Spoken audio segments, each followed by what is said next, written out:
as much as he has been ready for. He says, I couldn't pump anything out of the boss as to what really happened and who did it, but he implied it was just before the turn of the century that this actual exploration took place. Now we have the stories, also, we know about the Alternative 3 program, but there are also now documentaries which show that the Germans went to the moon and Mars in 1949 with a circular foil aircraft. Probably the rest of the engineering was perfected down in Antarctica, because they prepared these bases in Antarctica in 1939 after the 2 years of exploration and moved there before the war collapsed. How many moved there, I don't know, but there are rumors that there were thousands of German troops moved into Antarctica in the prepared quarters they had. And they continue their manufacturing either down there or in one of the friendly South American countries, such as Argentina, as one example. But they finished the development. They made the circular foil aircrafts. Pictures show them as quite large. Building in, if you can believe this, in 1943 aircraft, circular foil designs which were 75 meters in diameter and carried naval guns under the turrets underneath them. If not naval guns, Panzer-mounted guns direct from their tanks. And these are photographs which are clear enough to show that no extraterrestrial vehicle is going to carry naval guns or tank guns of a very normal and recognizable terrestrial design. These were not alien UFOs. These were German-built, terrestrially built, undoubtedly German because nobody else had the technology. When you see pictures of this, you see documentaries which show that they left and went to the moon and Mars in '49. One has to ask questions, maybe earlier. Where did they manage to complete this technology? Where did it get buried? Where have they been? Where else have they gone beyond the moon and Mars? And what have they done with this technology? Here. This is the big unknown. And so this is actually the very reason I've been talking and researching the topic of German UFOs and the German secret space programs, because my feeling is that all behind the scenes, the United States and Germany during the war have been controlled by the very same power center. So on a one level up in the conspiratorial hierarchies, two bitter opponents and fighters, usually their corrupt governments, are power source. During the Cold War, the United States and the Soviet Union took part in a vast secret space program for exploration of the solar system and beyond, with flying saucers of basically the reality that we see on Star Trek. So it is very interesting to explore how these little conspiratorial levels go up through the hierarchies, leave the material terrestrial domain and continue through the supermaterial to the non-terrestrial, through the extraterrestrial hierarchies and federations of united planets, all the way to the highest levels of celestial power structures. And so going back in time 100 years and discovering that there may have been a secret British space program, and a recent private interview with a Russian academician from a secret government research institute on anti-gravity basically gives the theoretical explanation of how this could have been done with a hybrid gun, rocket, and anti-gravity technology that the British could easily build at the end of last century.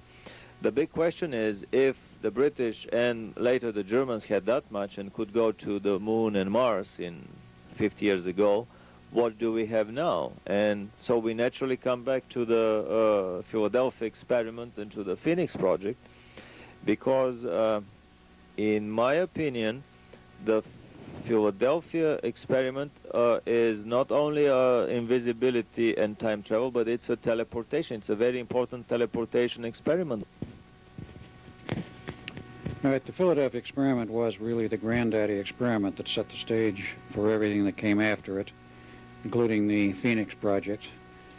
But the peculiar part, of course, was that the Philadelphia experiment would not have created the disaster and also laid the groundwork for what came later if it had not been for the Phoenix Project. It's a time loop problem. Which came first, the chicken or the egg? In terms of ordinary time, the Philadelphia experiment. Then came later the Phoenix Project. What the Phoenix Project in its final phases really accomplished was the creation of a transportation system in both space and time, which is capable of going anywhere in our galaxy. Set a person, an object down, or pick a person or an object up and bring it back to the station, which was the primary one at Montauk. Without a second station. Without a second station. To be on that planet. No receiver. One station transportation system. Right. There was no receiver at the other end. None was required. All of the operation was done from the Montauk end. The technology for this was beyond terrestrial. It was alien technology, and there was a large contingent of aliens involved with the Phoenix Project in developing the last phase of this, the wormholes in space and time aspect. If any of you are familiar with Dr. Carl Sagan and his books and his commentaries on black holes and space, he talked about the possibility, maybe even the feasibility someday, excuse me, of creating wormholes in space and time for travel through the universe without having to go through all of the encumbrance of large ships and long, tiring voyages. We did it at Montauk. It was done in the period from 1977 until it crashed in '83. The project, by the way, has been replaced. It did crash on 12 August '83 because of various reasons, of sabotage being the primary one. But the project was moved to Germany, West Germany. There's an ongoing leg of it there. Additional stations, later ones, P8 and P9 is what they call them. When I say P8 and P9, P1 was the first phase of Philadelphia, which was mind control. P2 was the invisibility prospect. P3 was the program for the wormholes in space and time. There were other interim programs where they made some of this equipment portable. P7 is now on helicopters. It takes 3 large helicopters to do a mind control number over a whole city. And then you have P8 and P9, which is the newer fixed location Phoenix projects. I only have an idea where some of them are located. I do not know if they're operational. I think it's safe to assume they probably are. At least one of those 4 that I know of is at Lake Michaud, Louisiana area, and that, of course, is a huge NASA base. There are 2 more in the U.S. and 1 in Canada from my data. Whether any have been built beyond, I don't know. The Phoenix proved that you can transport a person or an object through space. Let us say if you're going to go from one end of this galaxy far out on one of the spiral arms near the you are dealing with a distance of what is classed as 120,000 light years. Yet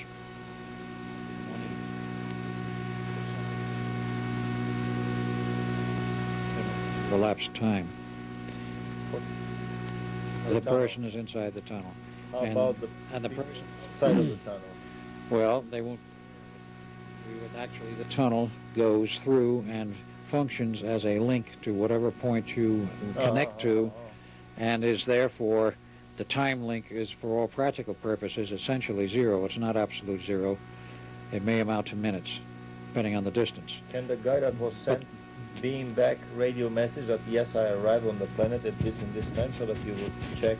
Theoretically, he could. He could take a video camera with him. He could take a radio transmitter receiver setup, so they could communicate back, or they could use one of the superluminal communication systems, which has been conveniently developed during this period, where they now have a interplanetary and intragalactic communication system, which we didn't build all of, but which our government has access to, which is a C8 system. That means it travels at the speed of light to the 8th power across the galaxy with a phase shift, a matter of a fraction of a second. So you can That's operational. To any point of the galaxy without any lag. That is operational, that system, and has been for years.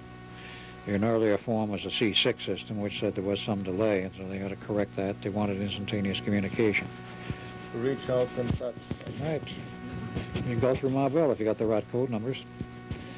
But they're very, very restricted.